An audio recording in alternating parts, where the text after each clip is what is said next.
Welcome to Highly Sensitive, Happily Married, the podcast that teaches you to not only have an easier marriage as a sensitive woman, but to have one that feels more amazing by the day. Where you'll hear relatable stories, love advice that works, and coaching on how to have a marriage where feeling upset and disconnected is a thing of the past, and where instead a sense of loving connection and even fun and lightness is the norm. I'm Hannah Brooks, highly sensitive person, love expert, and marriage coach, and I'm so happy to be on this journey with you. Hey, my friends. Welcome to episode 94, I believe this is. I am excited to share with you today 4 keys to conflict-proofing your marriage. So we'll dive in just a moment. But first I want to say, I'm feeling relief today. It is for us in Vermont, the first day of school, and I'm sure those of you who have children at home, you've either started school as well, if you're at least in the States, or your kids are gonna start school soon, and you're probably also having feelings. Maybe it's not relief. Maybe there's some anxiety there. I know there can be a lot of different types of feelings when the kids go back to school. But for me, it's relief right now. I had a really, really full summer with some challenging things that happened and some wonderful things that happened. But my kids, of course, I have 3 of them, they were around a whole lot, which is wonderful. And you might relate as a highly sensitive person. It's a lot. It's a lot of stimulation. It's a lot of noise. It's a lot of words and talk. And my younger 2 kind of argue a fair amount. So for me, I'm just excited for the space that school is allowing me to have. And I'm already feeling my nervous system settle and unwind a little. And it's just been a few hours. In any case, that does a little bit relate to some of what we're going to talk about today, because the state of our nervous systems really can either fuel or avert conflict, can really help conflict-proof your marriage or conflict escalate your marriage. But we'll get into that soon. First, I want to talk about how conflict-proofing a marriage, your marriage, really does not mean never having conflicts. Okay? That's really important. And if that's what you're hoping for, right, to never have conflict in your marriage, you probably have what I call conflict aversion, which is really classic for highly sensitive people. And I'm going to be talking about that soon on another upcoming episode. And we're going to actually talk a little bit about it today, too. Also, if you're hoping to never have conflict in your marriage, I hate to break it to you, but it's likely not going to happen. Or if it does, it's because you've withdrawn and aren't actually able to show up as your full self. And so therefore you actually are going to prevent yourself from having a full, deeply satisfying and most deeply intimate and loving relationship that is available to you, right? So it will keep you from bringing yourself to the table, right? And when you don't bring yourself to the table, you don't get to eat the full meal. Yeah? You don't get to have all of what's possible, all the depth, all the juicy connection, all the deep, intimate knowing of yourself and your partner, right? Not ever having conflict is not ever a goal I want you to aspire to, right? Because conflicts can actually help you grow, your partner grow, and become stronger and make you a more loving, lighthearted, and connected couple. Yeah? Again, because they help you get to know each other and yourselves. And done well, of course, they help you come to solutions that are essential and important for your evolution together as a couple. Right? They're a chance when conflicts are navigated with consciousness and with skill, they're a chance to learn how to better support each other and your own self, right? And to take more responsibility for yourselves and to develop, again, better problem solving skills for issues between you, and to receive feedback on ways you can each grow and evolve as partners, as lovers, as teammates. Yeah? Now, again, of course, there are important skills that you can develop and approaches you can implement to get better at navigating conflict consciously and gracefully. And that will allow you to really best benefit from conflict as a couple. But even more important than that, even more key to conflict proofing your marriage, are some key things that you can do to make it so conflict is really just not so much of a problem in your marriage, right? So it either isn't really happening as intensely or as often, or it just isn't going to rock the boat so much. So even if you don't have great conflict skills while you're actually in the middle of it, the keys around the edges are so important to supporting you through it and to supporting you in kind of avoiding unnecessary conflict, right? So 4 of those that I want to offer you today are these. 1, have a solid foundation of love between you and your partner. 2, have great self-responsibility. 3, develop nervous system resilience. And 4, dissolve any conflict aversion that you might find in yourself. We already talked a tiny bit about that. We're going to do a whole separate podcast on that. We'll dive in a little bit more on that today. But we are going to do a little review of, or go more in depth into all 4 of these keys right now. And I want to say before I dive in there is I use these. These are key to my and my husband's ability to navigate conflict and to have conflict-proofed our marriage. And I want to be totally transparent and honest with you is that my husband and I still have conflict sometimes. And yet it never rocks our boat, the boat of our marriage, in a way that threatens our relationship. Yes, it can be uncomfortable when we have it, but for us, it's always something that helps us. It brings about the result of solving issues, growing and evolving together, and being closer and a more connected team and like allies. I call it allyship, right? In our lives together, like better parents, better lovers, better kind of managers of our lives together, our daily lives together. Yeah. With deeper and deeper trust and connection.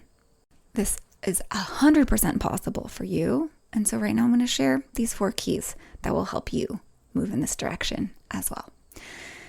So again, the first one is have a solid foundation of love between you and your partner, right?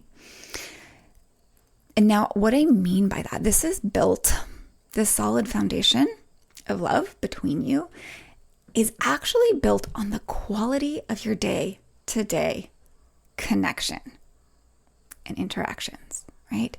So this means you, of course, can build in and should be building in enjoyment of each other, fondness of each other, making like the love and between you, the strength of your connection forefront in your experience of your day-to-day interactions. Yeah. This is going to fortify you so much in the times of discord, right? In the times of stress. So that if and when a conflict does arise between you, it will just be like a little tiny wave in a vast ocean of strong love and connection, right? Instead of a giant white cap or tidal wave that knocks you out for days and weeks and makes you feel like your relationship is fragile and, gets you into that place of like, oh, can this even work out, right? Maybe this is all falling apart. So in the simplest terms, this really just means attending to the strength and like good stuff between you that you have as a couple. Yeah? This means spending time connecting to your love for your partner, for your respect and admiration for who he is and how he approaches life, right? This means spending time looking at him, like literally spending conscious time, like looking at him like with an eye out for his sweetness, for his sexiness, for those like endearing vulnerabilities of his, right? Focusing on noticing these things and focusing on noticing how well you do navigate much of your life together, right? Focus on how you're allies together and all the fun times that you have had and you do have. This is not something the brain tends to want to do automatically, right? We've talked a lot before about the negativity bias of our brain. Our brain wants to naturally kind of look towards what's wrong, the problems, all of this. But that degrades the quality of your connection, the strength of your love. That does not enhance it, right? We want to strengthen it by purposefully guiding our attention, our focus to all that is good in our relationship and in our partner and in ourselves too. And I know this can feel a little hard, again, because of what the brain normally wants to do, but it's mostly just because most likely you haven't actively spent time noticing and focusing on all of these sorts of things. And right now in this very moment, you can change that, right? You can consciously choose today to focus on these things. One of these things, all of these things, like you can sit down and be like, all right, where are we strong? Where have we had fun? Where are we doing well? Right? Asking yourself these types of questions is really powerful. It gets your brain focusing in that direction. It's really more than worth this little bit of effort and focus that it takes. It's going to pay off big time. It will really help you over time really rest in the strength of your relationship. It will help you feel settled into it and secure in it. Like this is something I've spent a lot of time in my life with my husband doing, and it's just absolutely foundational to keep us well and strong and to help us not have those conflicts or the difficult moments be a problem in our marriage. Now, this sounds kind of easy enough, but actually many of us find that this isn't quite as easy as it sounds. It's simple, but not always easy. This is one of the reasons in my group program, Treasured, we dive into this and we work on this really in it's a primary part of our work, right? We do this with focus and in a collective, we've got the power of each other to support us in this work. Because actually this is like the effectiveness of this key is research backed, right? This isn't just like some sweet, cute thing that Hannah made up, or it's research backed. It's proven to be very effective. One of the primary things that's effective in general in making your marriage happy, healthy, and strong. Yeah. And so doing it in a focused way, as we do in Treasured, will quickly shift not just the times of conflict and discord in your marriage, but make your whole marriage feel so much better really fast.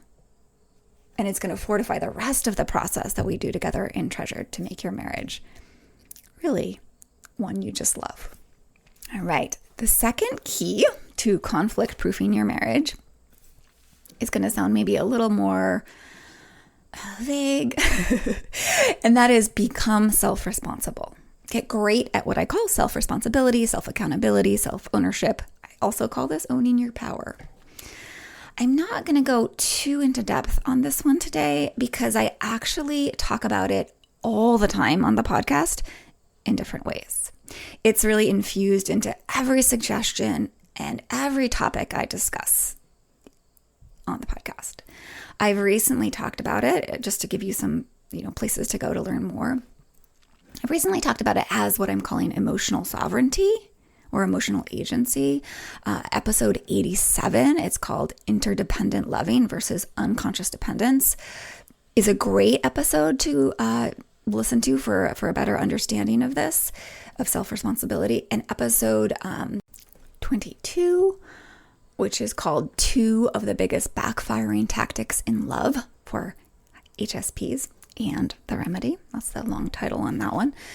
That one's going to give you also some more understanding of what this means, self-responsibility. But it is at the heart of not just conflict-proofing your marriage, but having a marriage that feels great to both you and your husband. But to sort of be pretty brief about what is self-responsibility, it means having the ability to respond in an empowered way to what's going on around you. And in this case, like what's going on from your husband's end or in your life, right? Instead of just react to it, right? By becoming self-responsible, we stop being someone who blames our experience on things outside of us, like our partner's words, our partner's actions, right? Blaming that on him or on life is actually what we call the victim mentality, right? It's a way of abdicating responsibility or giving away responsibility, even actually giving away power, our own power, right? So self-responsibility is about really getting how we are responsible for our experience of our marriage, of our partner, of ourselves, of life, right? Which does not mean that we control the circumstance outside of us, right? Again, like the choices our partner makes, but we respond to those choices or those things that he does and we relate to them in an empowered way. We take charge of how we think, how we feel, and relate to things that are happening, things that he's doing, things that he's not doing, right? And we take charge of how we respond, right?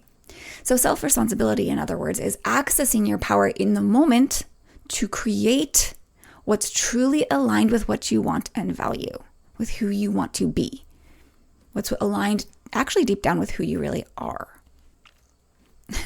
And that might sound a little mysterious, but what this actually looks like in your marriage is being willing to look at your own thinking, how you're misinterpreting things and interpreting things, right? How your patterns affect your partner, looking at how you act, what you say, what your emotional state is, and to caretake and steward all of that into the most healthy expressions, the most healthy place, right? And some examples of that might just be willing to adjust, willing to renegotiate your thinking process, right? Willing to see things in a different way, being willing to apologize, being willing to learn, being willing to grow, being willing to improve at things, right? Like how you communicate or interact, developing new habits.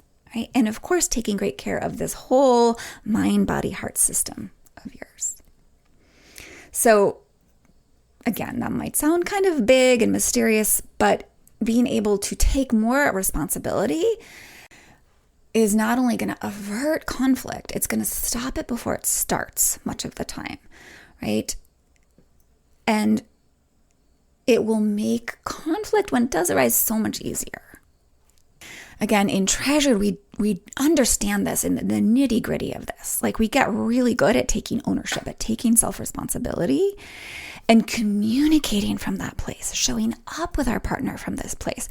It's so powerful. And this is why I call this part of my process with my clients, owning your power, because it's incredibly powerful. And it also leads us to the capacity to have emotional sovereignty, to be in charge of our emotions. And ultimately that leads to being in charge of the results that we get, the experience we have of our marriage. It's just so powerful. Now, you can see I get a little passionate about this.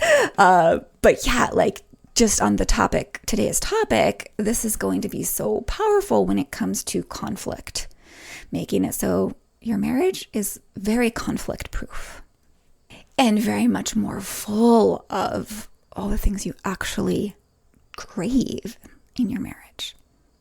All right. Nervous system resilience. This is the third key. Nervous system resilience is the key to being able to be self-responsible, meaning to being able to respond, to be in what we call responsive mode instead of reactive mode. So many of us as humans and as highly sensitive people, it's even easier to go here, are in reactive mode in our relationships and even just in our lives in general. Reactive mode is where we're just getting reactive, right? We end up in a lot more conflict, a lot more negative spaces, a lot more states of being that lead us away from the kind of quality of relationship, the connection that we want. Yeah. So nervous system resilience is key, like being in that responsive mode, knowing how to get ourselves into quote unquote responsive mode is so important, right? So learning how to do this requires learning how to shepherd your nervous system, guide your nervous system so it's grounded way more often in this responsive mode. And you can just say that you feel grounded way more often. Yeah. So when I say reactive mode, again, just to clarify, this is, most of us have heard of fight, flight, or freeze, right? When our nervous system is in any one of those states, chronically, or even it just temporarily goes into those states, but many of us as highly sensitive people are chronically kind of stuck in these states or spend a lot of our time in this fight, flight, or freeze. I'm always saying that funny. And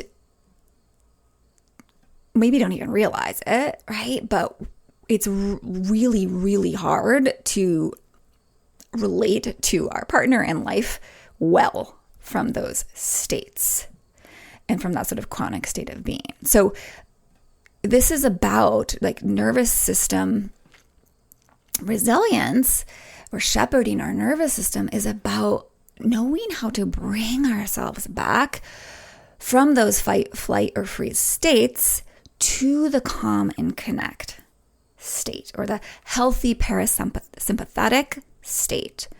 I've talked about this a fair amount on the podcast in different episodes. But to be able to bring ourselves back here when we go there is really, when we go to the fight or flight or freeze states, is so important. It's like know how to do that, to flexibly get ourselves back to the responsive state or the calm and connect state. That's really, really key to avoiding and conflict proofing our marriage. And so this means a couple things. This means addressing for you your normal stress levels. So meaning bringing them down every day, not just when they start to spike, right? So making your baseline not stressed out, right? So even when you are kind of having a calmer day, continuing to do the work to maintain that level, that baseline of calm, of grounded, right? We want that to be the norm, not the fight, flight, or freeze so many of us are caught up in. And it also means being able to, when we do find ourselves in the fight, flight, or freeze states, bringing ourselves back, knowing how to bring ourselves back there fairly quickly and effectively, right? So those are the two primary ways we want to develop nervous system resilience, or those are the goals. Now, I do believe that this can be easier said than done for us as HSPs in this really pretty fast type A world, right? This fast-paced world. But it is most definitely doable, and it's necessary if we want to not let the little things become big ordeals with our partner. If we want to respond and avoid unnecessary conflict, right? If we want to respond instead of react and get into all sorts of conflicts, right? If we want to gracefully solve any issues or disagreements that do come up, and if we want to stay close and grow closer over time to our partner and to truly feel like allies in life together, we want to have this beautiful capacity for nervous system resilience. And of course, also, like this is also really key, just to your relationship in general, if you want to be able to access love and affection and feelings of passion and playfulness and your deep, innate wisdom around your relationship in your life, being in this calm, connect, responsive state in your nervous system as the norm is such a huge key. It's so essential for all of this. This is why in Treasured, my small group program, we start here.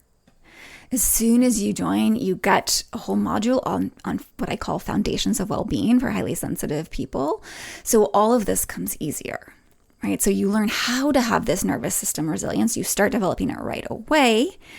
And all the other things that I've been talking about today and that we do in Treasured come so much easier, including self-responsibility and connecting and focusing on, the good things in your partner and in your relationship, the great things between you, right? And this all sets you up for so much positive change and incredible shifts in your marriage and your whole life.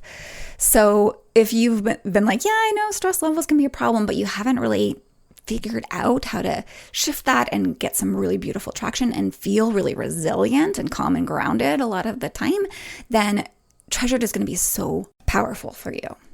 Not just for your marriage, but for your entire life. All right, one last key for now, number 4. So to conflict-proof your marriage, examine and dissolve your conflict aversion. In other words, make peace with conflict. Because conflict aversion can actually lead to more, bigger conflict in the long run. Yeah? Avoiding conflict can oftentimes look like avoiding difficult conversations. And that really fuels resentment and misunderstanding and separation and disconnection with your partner. Having a great marriage actually requires sometimes having difficult conversations. Sometimes those difficult conversations might turn into what feels like a conflict. And that is not a problem, especially when you have good conflict skills and you've done the work to conflict-proof your marriage in these other ways that I've been talking about. Yeah? So many highly sensitive women and men, just highly sensitive people in general, are very averse to conflict because it is uncomfortable, because it brings up emotions and our bodies just feel like if you notice how you feel in a conflict or anything like a conflict, right? What oftentimes happens in our bodies is this tensing up and this kind of feeling inside of us, right? And it's just it's kind of intense. It feels intense. And as highly sensitive women, we feel that really strongly, right? So it makes so much sense that we would want to avoid conflict, that we would be conflict averse, but it isn't serving you. In the long run, it's making things worse. Now, I'm not saying go look for conflict. Definitely not what I'm saying, but developing a willingness to experience it and to learn how to do that safely, to feel safe in conflict, right? Developing more safety with conflict, with uncomfortable communication is so important. This is the key, right? Safety, internal safety. So this also is the work we do in Treasured, along with all these other keys, which I'm going to summarize right now. 1, develop that solid foundation of love between you by focusing on all the strengths that are there, all the good things, all the fun things, right? The good. 2, be more self-responsible. Develop self-responsibility. 3, develop nervous system resilience. Yeah, and then this 4th one, dissolve conflict aversion and develop more safety with this uncomfortable stuff, like uncomfortable communication and uncomfortable emotions. Yeah. My clients who have worked with me tell me they have way less conflict when they do this work. They have way more connection. And when they do have conflict, they have so much more confidence with it and the ability to navigate it so much more gracefully and easily. It doesn't ever feel nearly as bad as it used to. And it actually gets them to solutions and real positive change and have these like really useful conversations with their partner, and brings them closer, right? So try these keys out. And if you know that you want to be able to do all of these things and you want help doing this deeply and masterfully and having great ease with all of this, definitely join Treasured. If conflict between you and your partner knocks you for a loop for hours or days, I have been there, so I can relate. It truly does not have to be this way. Yeah? You will leave that behind, that experience behind when you join Treasured, when you coach with me. You'll feel so much more safe, ultimately so much more connected and light in your marriage than you ever have before. The link to learn all about it and to join is in the show notes, or you can just go directly to my website. It's www.lifeisworthloving.com, and you'll see the tab that says Coach with Me Treasured. Click that, and it'll take you right to all the information you could want to know about this amazing program. So I hope all of this has given you some great insight into how to conflict-proof your marriage. I want that so much for you. I want you to have the marriage you want, one you feel so good in, one you have longed for all your life. So I really hope this episode helps you to get closer to that. All of this has certainly done so for myself and for my clients. Be oh so well, my friend.